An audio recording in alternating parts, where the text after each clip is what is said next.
Good morning. Good to see you all today. Good to be up here and good to be in our church here on a beautiful day. We're all going to go to Lilydale Lake, are we, this afternoon? Now, I've got one question. What is a spotless bird? This is a spotless Bible cover because it's got no spots. Sorry? Oh, okay. Okay, rightio. I'll have to do that instead. Okay. Aren't the flowers nice with the candles there that have love? Has love there. Who did the flowers this week? Sue? Who? Sue. Oh, okay. And then she did a runner up to Yark. Okay. Well, anyway, now, I was told, we were taught at seminary, never apologise when you get up to preach.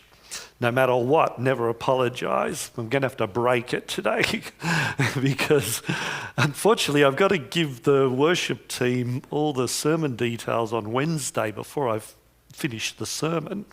And at 8:20 this morning, I had to chop it in half. So the scripture reading and closing him and stuff was supposed to be for the second half because I thought it was going to be just one sermon. So anyway, we'll see how we go.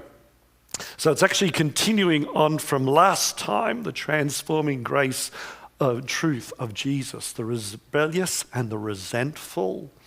Okay, we're looking at this series about the grace and truth of Jesus, and we got it from I got it from the Max Lucado, John 1:14. Jesus came full of grace and truth, and we were looking at that in our lesson this morning as well about the supremacy of Jesus.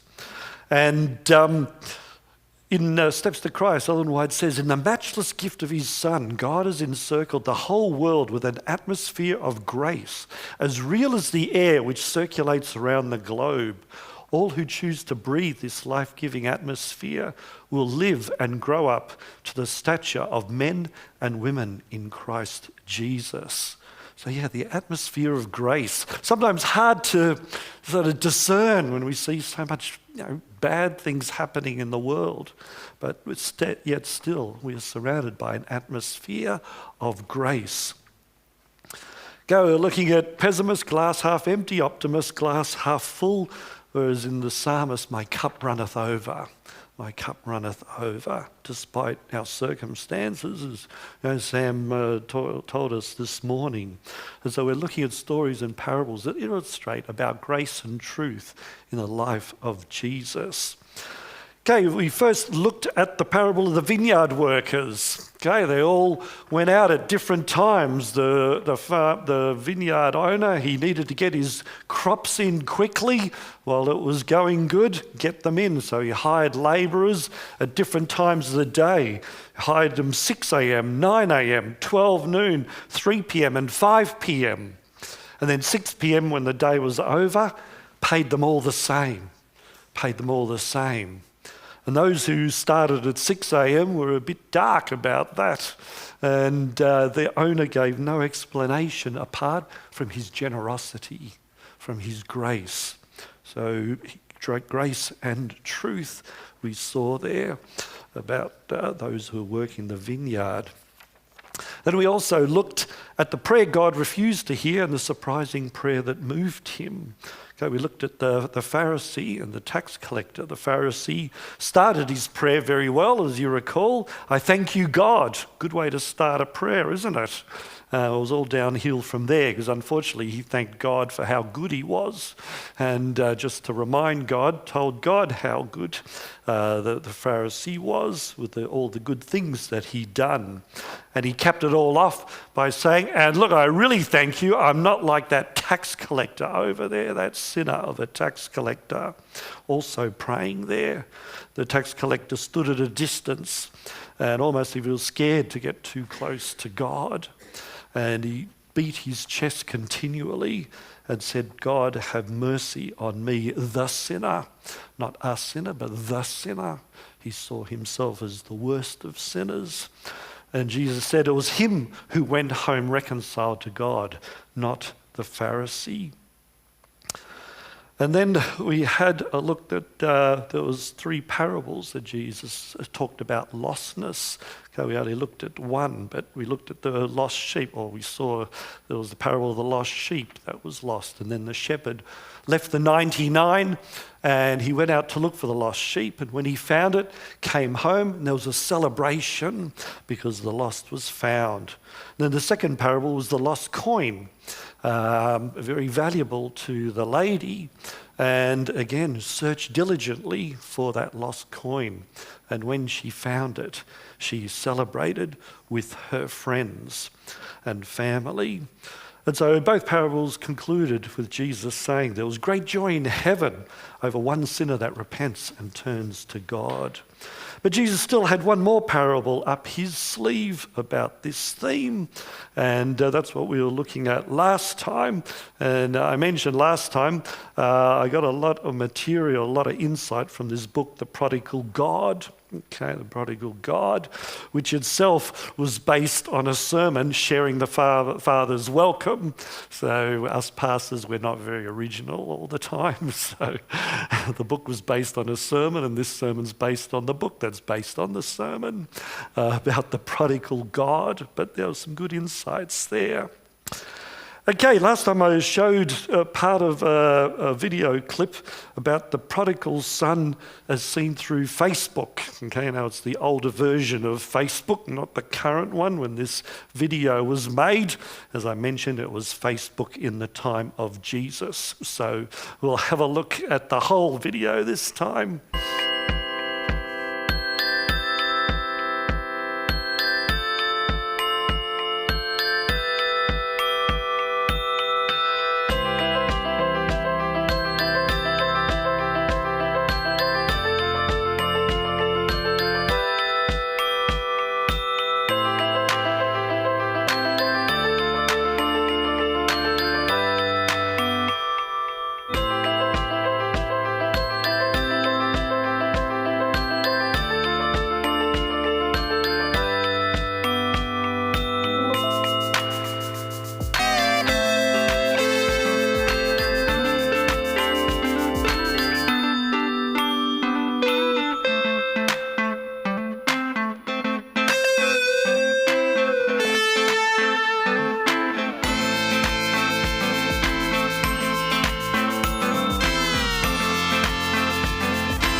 Okay, we'll have the closing prayer now.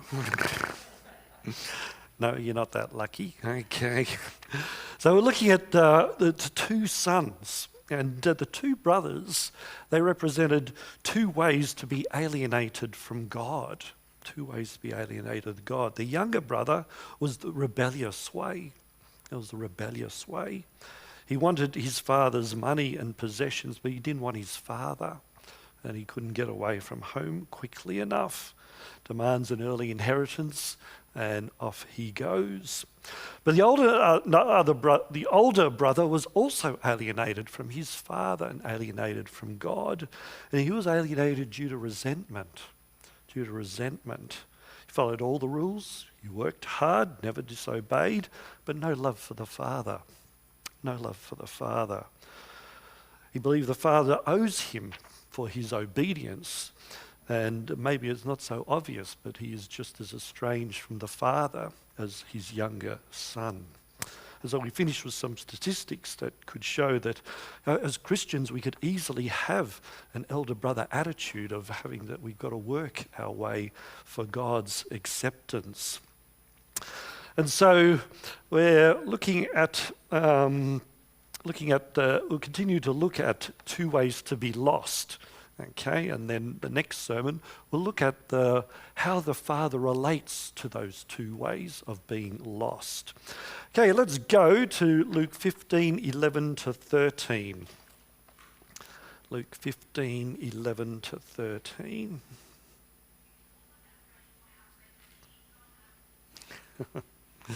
That's not part of my sermon. Luke 15:11 to 13.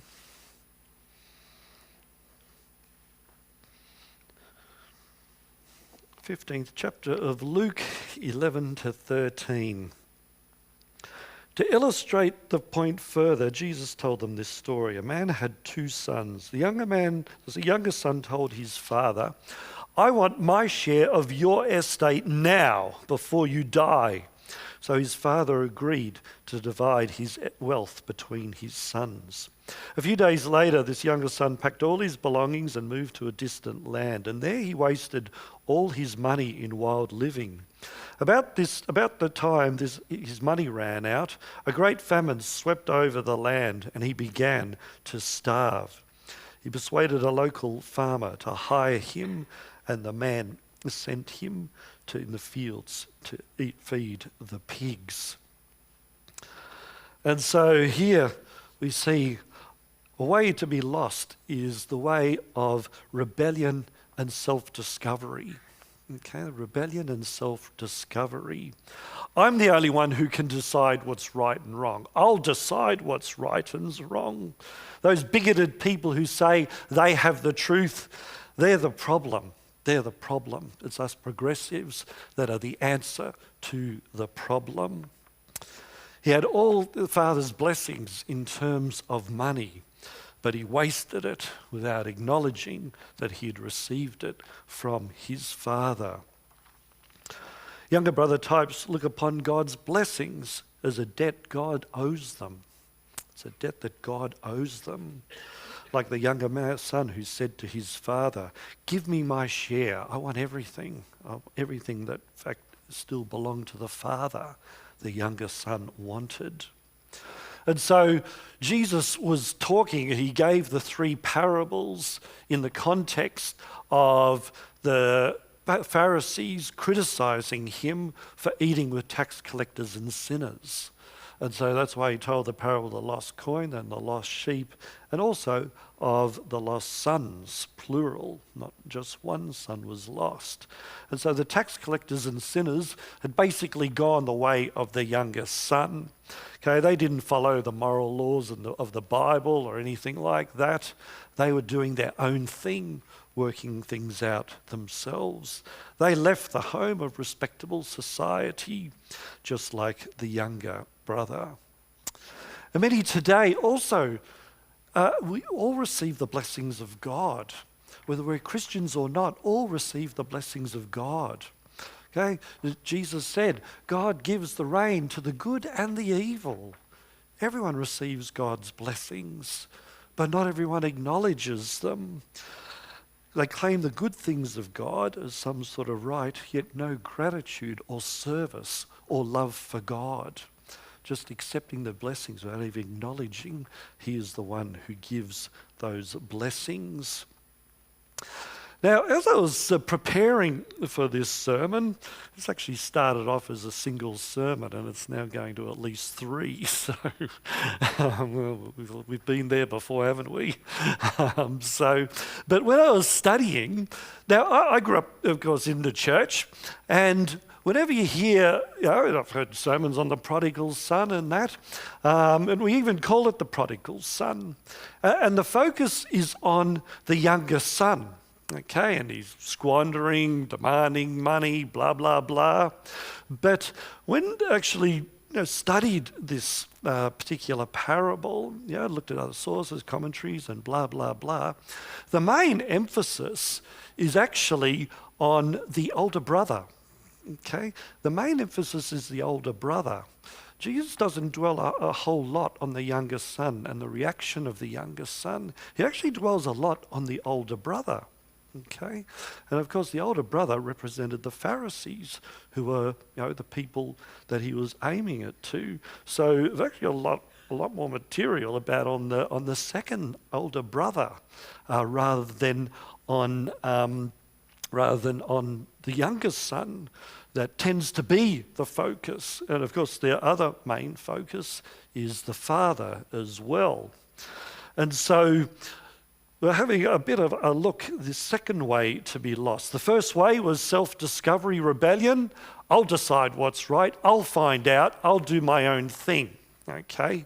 Whereas the other way of resentment is, I won't do what I like.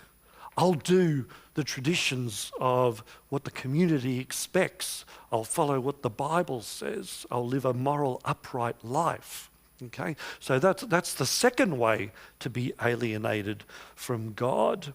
Okay, the problem is those moral people who try to tell us what to do and that. The moral people are the ones who are the solution to the problem of the immoral people and those who are out in the world. So let's go to Luke 15, 25 to 30. Luke 15, we're not looking at the Father till next time, the next sermon, how the Father relates to these two ways, to his two alienated sons. Okay, Luke chapter 15, 25 to 30. Meanwhile, the younger son has come home, and there's a big party for him. Meanwhile, the older son was in the fields working. When he returned home, he heard music and dancing in the house, and he asked one of the servants what was going on. Your brother is back, he was told, and your father's killed the fattened calf. We are celebrating because of his safe return. But the older brother was angry and wouldn't go in. His father came out and begged him. But he replied, all these years I've slaved for you and never once refused to do a single thing you told me to do.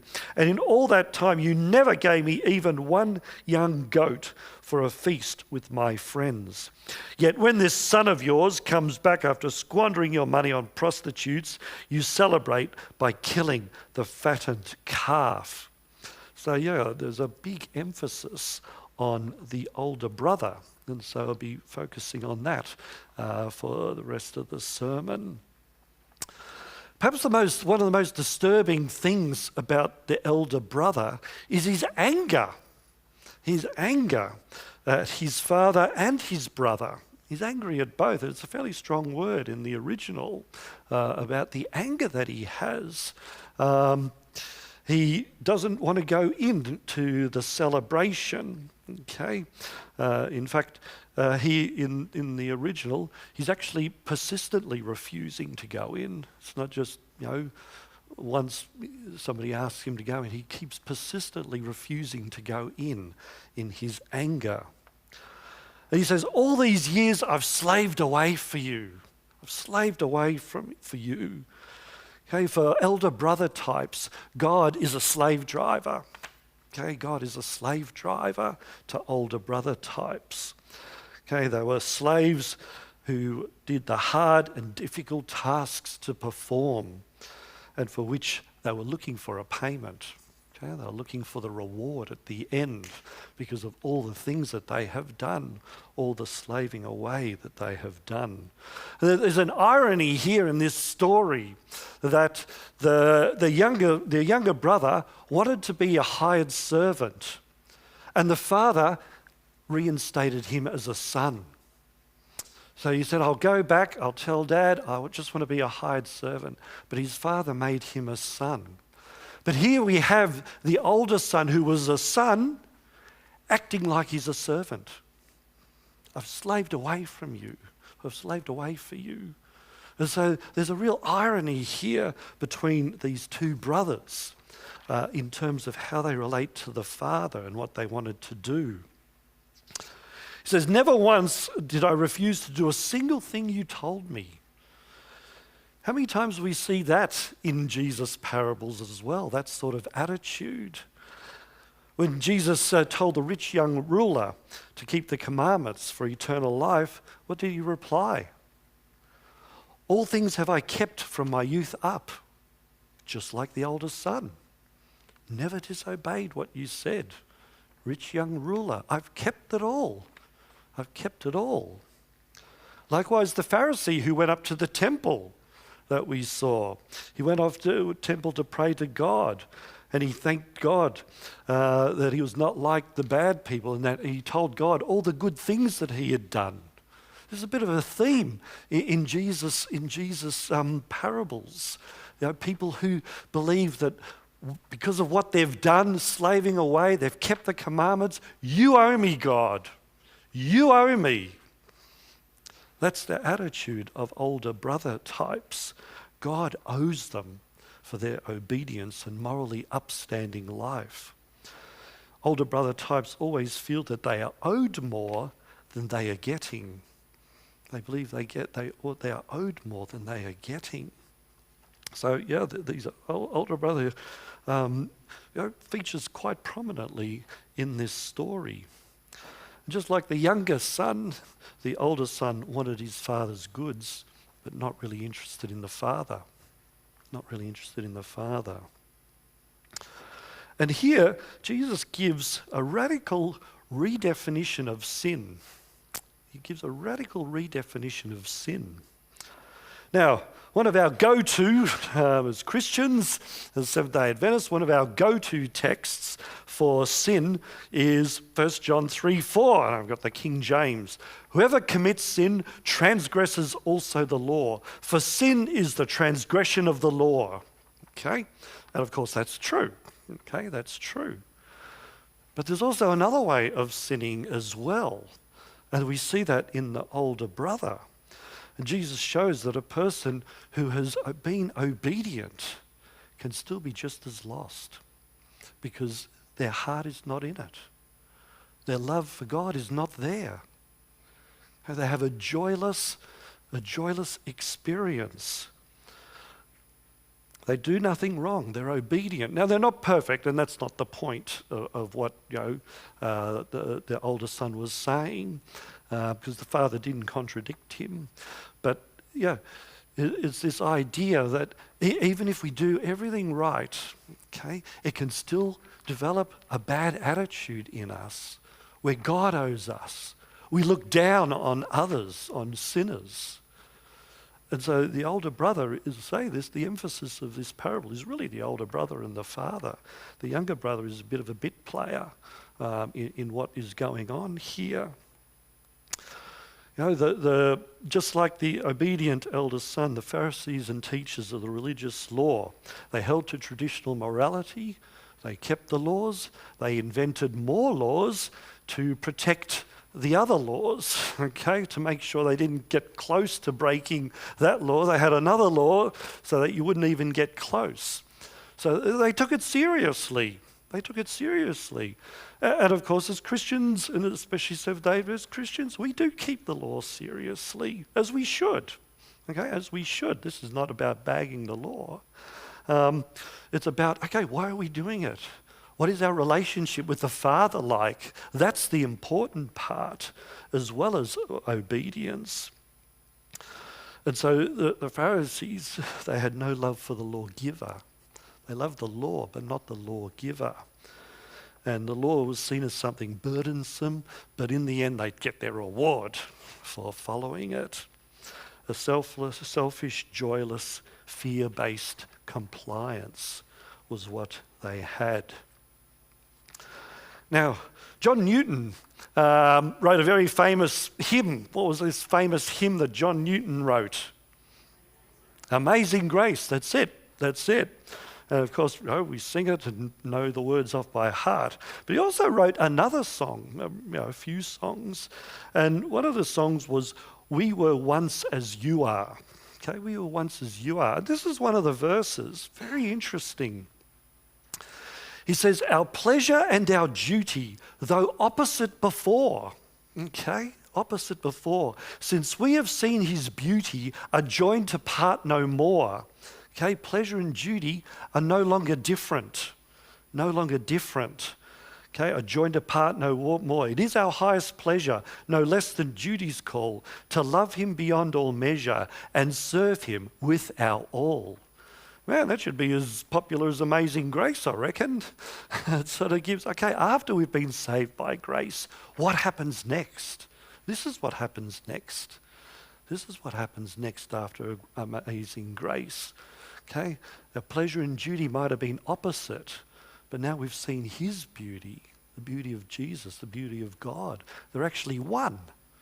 Our pleasure and our duty are the same thing. There's no difference between them. And so, the interesting verse of a hymn there that John Newton wrote. In the movie Amadeus, it really, obviously it was a movie about Mozart. Okay, middle name was Amadeus. And the movie, I don't know how many have seen it, but it's basically about sort of the tension or competition between Salieri and Mozart. They were contemporaries. Now, we don't know how much is true of it. Okay, it is a movie, a bit of a dramatisation, but it's very, very interesting on one level in terms of older brother mentality. And so Salieri, he's an aspiring composer, and he desires to be a very famous and well-known and well-recognised composer. But Mozart's around. And of course, Mozart overshadows Salieri. Okay, most of us, I hadn't heard of Salieri before seeing the movie. It's like at school when you're trying to be the best, but there's always one student who's better than you. And so this is what's happening here. Salieri desires to be a great composer, but sort of born at the wrong time because of Mozart. Well, anyway, he had this desire to be great composer when he was a young boy. And so he makes a vow to God. Okay, makes almost a deal with God. Okay, let's have a look at this first clip, his vow as a young boy.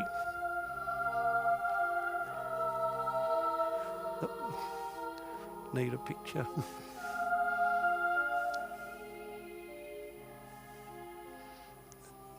While my father prayed earnestly to God. We gotta.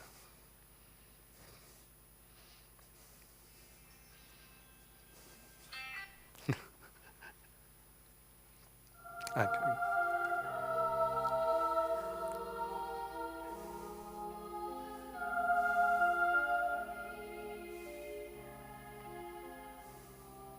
While my father prayed earnestly to God to protect commerce, I would offer up, secretly, the proudest prayer a boy could think of. Lord, make me a great composer. Let me celebrate your glory through music and be celebrated myself. Make me famous through the world, dear God. Make me immortal. After I die, Let people speak my name forever with love for what I wrote. In return, I will give you my chastity, my industry, my deepest humility, every hour of my life. So that was, he's looking back. He's an old man now, and he's looking back. He made a vow to God. Okay, I'll do everything you want me to do. I'll be hardworking, won't get married, won't touch women or anything like that, if you make me into a great composer. Okay, so a little bit of elder brother thinking there, isn't it? Okay, I want to get all of this stuff. I'll obey you. No, won't disobey you or anything like that. I'll work hard. I'll be in the field, but you'll owe me. You'll owe me in the end. And so this was his vow as a child. Well, anyway, he ends up in Vienna, and he actually ends up in the court of Emperor Joseph. And Emperor Joseph was known as the musical king. Okay, so he was, teaching the emperor. He was playing with the emperor, and of course, it's looking like the vow is working. Okay, he's doing all the right things, and God is rewarding him in his mind. And so he's looking in this next clip. He's talking with the priest. Okay, so it's near the end of his life, and he's talking with the priest about his life. And so now he's reflecting after he's in the court of the king, the musical king, the court of the emperor, and he's reflecting on his vow again in this clip. Tell me, if you had been me, wouldn't you have thought God had accepted your vow? And believe me, I honored it. I was a model of virtue. I kept my hands off women. I worked hours every day teaching students, many of them for free, sitting on endless committees to help poor musicians. Work and work and work. That was all my life. And it was wonderful. Everybody liked me. I liked myself. Okay, so things are going well. It seems like the elder brother thinking was working. He was working hard. He kept his vow, and he was in the court of the emperor as a musician, as the court composer. But Mozart comes along and completely overshadows him. And Mozart is not like Salieri. Salieri is one who keeps the rules. He works hard, does good things, teaches children and people for free. Work, as he said. I kept away from women. I kept my vow, just like the older brother. Just like the older brother. I slaved for you. I never disobeyed you. But then Mozart comes along, and in the movie, Mozart is like the younger brother, okay? He goes after women, he lives a reckless life, always broke, going out to parties, okay? And overshadowing Salieri, okay? Because everyone likes Mozart and his music. So what's gone wrong? What's gone wrong? Salieri kept his end of the bargain of working hard and dedicating himself to God. He wanted to, that he'd be famous, to be able to do things for his music to glorify God. What's going on that this Mozart guy who does the exact opposite, lives a terrible life, immoral life, and yet his music is well recognized rather than Salieri. So Salieri decides he's going to fight against against Mozart, okay? That he's going to do whatever he can to get in his way and block him because of his anger against God. And so in this clip, he shows his attack against God. Now, it's a little bit confronting. I remember when I was in the theatre and I saw this scene and I was shocked. So anyway, I'll show it to you where he says, okay, God, we're now enemies. From now on, we are enemies. You and I. Because you choose for your instrument a boastful, lustful, smutty, infantile boy, and give me for reward only the ability to recognize the incarnation. Because you are unjust, unfair, unkind, I will block you. I swear it. I will hinder and harm your creature on earth as far as I am able.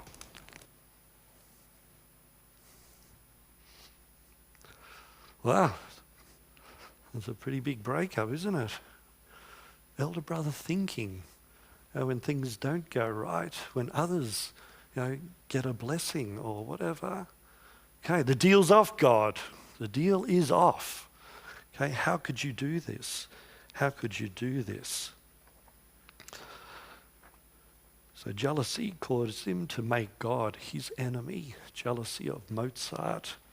Older brother thinking. Older brother thinking.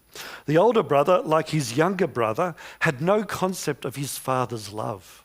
Neither of them had a concept of their father's love. The older brother had no concept of the father's love for himself as the older brother, nor for the younger brother, the father's love for the younger brother. Therefore, the older brother had no love for his younger brother either, despite that he had come home. He doesn't even call him my brother. He says, this son of yours, not even his brother, this son of yours. A lack of assurance of the father's love. The older brother had a lack of assurance of the father's love. He says, you never threw me a party. It's interesting in the original language when he says, you never threw me a party, or you never gave me a goat that I could share with my friends. The emphasis of that sentence is actually me in the original. Me, you never gave me. That's his whole center. Me, a lack of insurance. And we see this sometimes. If something goes wrong in our life or a prayer goes unanswered, and we wonder if it's because we're not living as we should, that maybe God is angry at us because we're not doing exactly as we should. That's elder brother thinking. I remember one church, been in a few churches now, so you won't be able to guess which one. But yeah, they were a little bit on the legalistic side.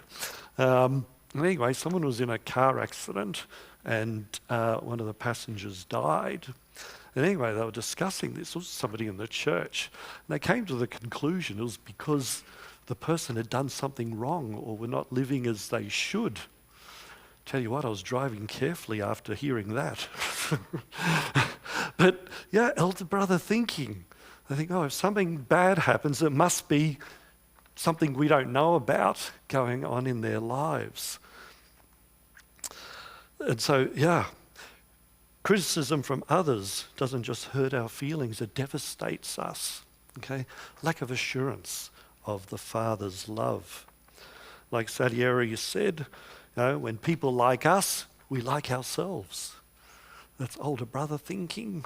That's older brother thinking that we have to earn people liking us and God liking us in order for us to like ourselves. So these are two ways to be lost. Two ways to be lost. One, rebellion and self-discovery, and the other one of morally resentment. And so next time, we're going to look, how does the father relate to the rebellious young son? How does the father relate to the older, obedient, yet resentful son? And thirdly, we'll look at why doesn't anyone go looking for the lost son like in the other two parables? Okay, the parables of the lost sheep and the lost coin. Someone goes looking for the lost. Someone goes looking for the lost. Why not? Didn't anybody go looking for the lost son? We'll be having a look at that as well. Now, the only